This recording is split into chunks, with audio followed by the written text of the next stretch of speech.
IVM। Basically इस किताब में उन्होंने मार्केट्स की उन्होंने ये प्रिमाइस दिया है कि फिलहाल अभी जो मार्केट्स है उसमें कोई ना कोई खामियां हैं और उनको उन खामियों को ठीक करने के लिए वो कुछ नए अपने अलग सॉल्यूशन प्रेजेंट करते हैं, राइट?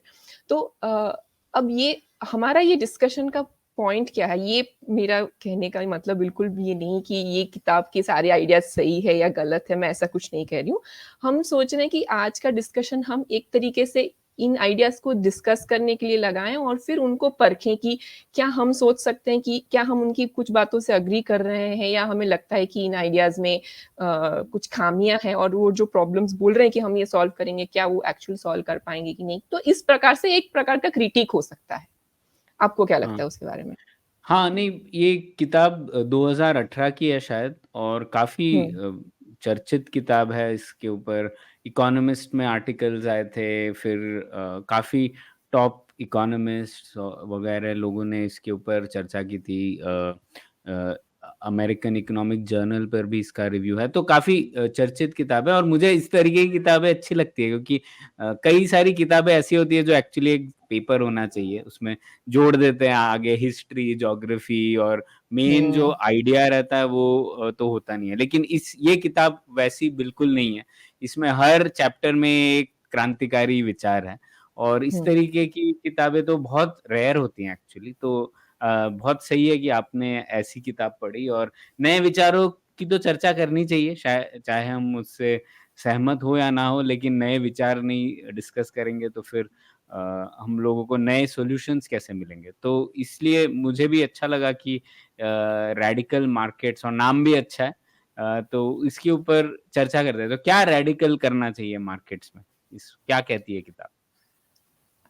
अम, हाँ, तो पहले तो यहाँ से शुरू करते हैं कि ये किताब की शुरुआत में ये जो ऑथर्स हैं वो क्या प्रपोज कर रहे हैं, मतलब उनका मेन फंडा क्या है। तो वो ये कह रहे हैं कि अगर हम कैपिटलिज्म और सोशलिज्म की डिबेट में जाएं, राइट, तो कैपिटलिज्म में मेन जो फीचर कौन सा है, ये है ना कि freedom to trade and price mechanism, कि ये प्राइस मैकेनिज्म और लोग अपनी मर्जी से जो ट्रेड कर रहे हैं उससे एक प्रकार की एफिशिएंसी बनती है।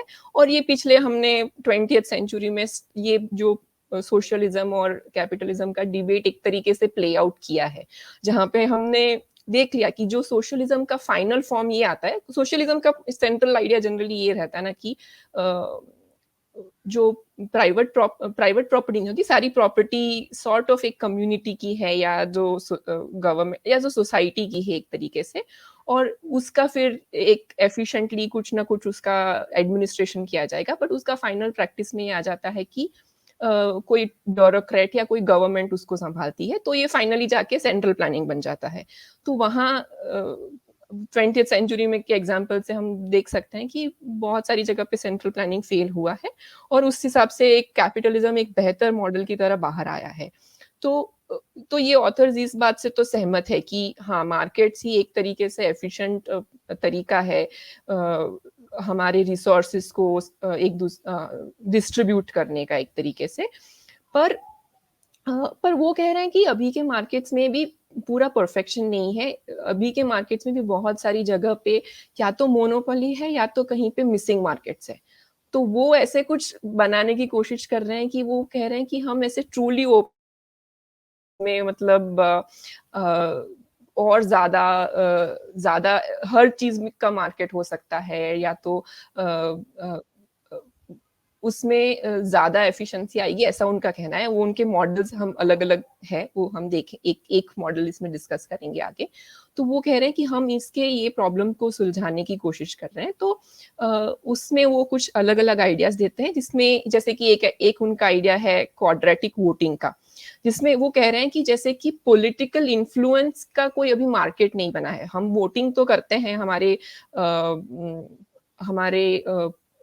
हम किसी चीज़ पे सहमत है या नहीं सहमत है पॉलिसी के बारे में, उसके लिए हम वोटिंग तो करते हैं, पर उसमें हम अपनी कितनी इंटेंसिटी से इस चीज़ के बारे में हम बिलीव करते हैं, वो हम नहीं कर पाते हैं। तो इसलिए उन्होंने एक नया फंडा लगाया है जिसको वो क्वाड्रेटिक वोटिंग कहते हैं, जिसमें वो कह रहे हैं कि हम अलग-अलग हम अपने हाँ। कोर्ट्स सेव करके फिर उसको खर्च कर सकते हैं। तो कोई एक मुद्दे पे हमारे ज़्यादा वोट खर्च करें और किसी मुद्दे पे हम कम खोर्च खर्च करें, हाँ, ऐसा ये एक आपके मॉडल है। पास एक क्रेडिट्स होंगे, फिक्स्ड क्रेडिट होगा हर इंसान के पास और वो ये क्रेडिट किसी भी इश्यू के लिए उसका प्रयोग कर सकता है। तो पर जैसे अगर उनको 2 वोट खरीदने हैं, एक किसी हाँ, इश्यू के लिए जो उनके लिए बहुत महत्वपूर्ण है, तो उनको उसके लिए ज़्यादा पैसे पे करने पड़ेंगे, ज़्यादा क्रेडिट देने पड़ेंगे। उस हुँ, तरीके से हुँ, क्वाड्रेटिक वे में तो अगर उनको 2 वोट देने हैं तो 4 क्रेडिट्स खर्च करने पड़ेंगे। इस तरीके से हुँ, उन्होंने एक सिस्टम